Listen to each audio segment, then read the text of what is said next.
வணக்கம். இன்னைக்கு நம்ம பார்க்க போகிற சமையல் முருங்கைக்கீரை திணை கஞ்சி எப்படி செய்யலாங்கிறத பார்க்கலாம். ரொம்பவும் ஆரோக்கியமான ஒரு ரெசிபி. கண் பார்வை குறைபாடு இருக்கிறவங்க இந்த திணை கஞ்சி திணை நார்மலாக எடுத்துகிட்டு வந்தீங்கன்னா உங்களுக்கு அந்த பிரச்சனை சரியாகும். அதே மாதிரி கர்ப்பப்பை பிரச்சனை இருக்கிறவங்களும் இந்த திணை அதிகமாக எடுத்துகிட்டு வந்தீங்கன்னா உங்களுக்கு அந்த பிரச்சனை சரியாகும். சுகர் பேஷண்ட்டாக இருந்தீங்கன்னா தாராளமாக இது நீங்கள் பிரேக்ஃபாஸ்ட்டாவோ இல்லை டின்னராகவோ எடுத்துகிட்டு வரும்போது சுகர் லெவல் நல்ல கண்ட்ரோலுக்கு வரும். ஸோ வாங்க இந்த அருமையான முருங்கைக்கீரை திணை கஞ்சி எப்படி செய்யலாங்கிறத பார்க்கலாம். இப்போ ஒரு குக்கர் எடுத்துக்கலாம். குக்கர் சூடாகட்டும்.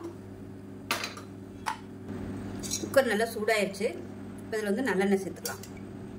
ஒரு 3 டீஸ்பூன் போல் நல்லெண்ணெய் சேர்த்துக்கலாம். எண்ணெய் நல்லா சூடாயிருச்சு. இப்போ இதில் 1/4 டீஸ்பூன் போல் சீரகம் சேர்த்துக்கலாம். ஒரு சின்ன துண்டு பட்டை சேர்த்துக்கலாம்.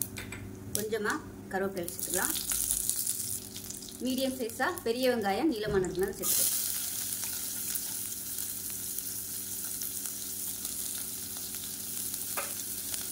நல்லா வதக்கி விட்டுக்கலாம். இது கூடவே 1/4 டீஸ்பூன் போல் இஞ்சி பூண்டு பேஸ்ட்டை சேர்த்துக்கலாம். பெரிய வெங்காயத்துக்கு பதில் சின்ன வெங்காயம் சேர்த்திங்கன்னா இன்னும் நல்லா வாசனையாக இருக்கும். இப்போ இதில் மீடியம் சைஸாக ஒரு தக்காளியில் பாதி சேர்த்துக்கலாம். இப்போ இதில் 1 டேபிள் ஸ்பூன் துவரம் பருப்பு, 1 டேபிள் ஸ்பூன் கடலைப்பருப்பு நல்லா கழுவிட்டு 1/4 மணி நேரம் ஊற வச்சு வச்சுருக்கேன். அதை சேர்த்துருக்கேன். சேர்த்த வீடியோ மிஸ் ஆயிடுச்சு. ஒரு 2 மணி நேரமாக ஊற வச்சு வச்சுருக்கேன். ஒரு 50 கிராம் அளவுக்கு திணை நல்லா 4-5 தடவை கழுவிட்டு நல்லா ஊற வச்சு வச்சுருக்கிறேன். இப்போ இது கூட ஒரு கைப்பிடி அளவுக்கு முருங்கைக்கீரை சேர்த்துக்கலாம். முருங்கைக்கீரை சேர்த்திங்கன்னா இன்னும் நல்லா ஹெல்த்தியாக இருக்கும். இது ஆப்ஷனல் தான். வேறு எந்த கீரை கிடைக்கிறதுனாலும் கிடைச்சிச்சுனாலும் நீங்கள் அதை சேர்த்துக்கலாம். இந்த கீரை தான் சேர்க்கணும்னு அவசியம் இல்லை.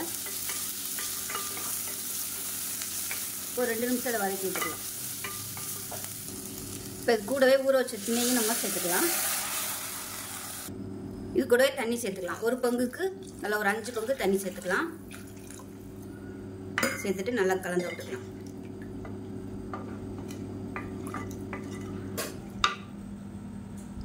இப்போ இதில் தாளிக்கையில் வெந்தயம் போட மறந்துட்டேன். அதனால் இப்போ சேர்த்துக்கிறேன் நான். நீங்கள் தாளிக்கையிலே வெந்தயம் சேர்த்துக்கோங்க. நல்ல ஃப்ளேவராக இருக்கும்.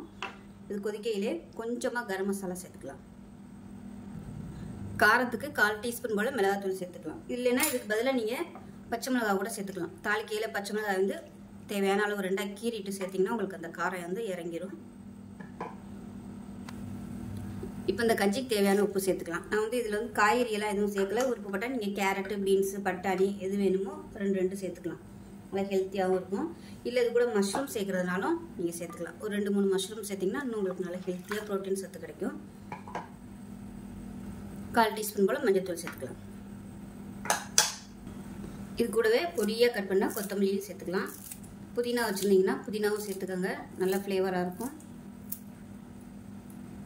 அவ்வளோதான். குக்கரை மூடி வச்சிடலாம். குக்கரை மூடிட்டு நல்லா ஒரு 6 விசில் விட்டுட்டு ஸ்டீம் போனதுக்கப்புறம் பார்க்கலாம். இப்போ கஞ்சி எப்படி இருக்குன்னு பார்க்கலாம். ஸ்டீம்லாம் போயிடுச்சு.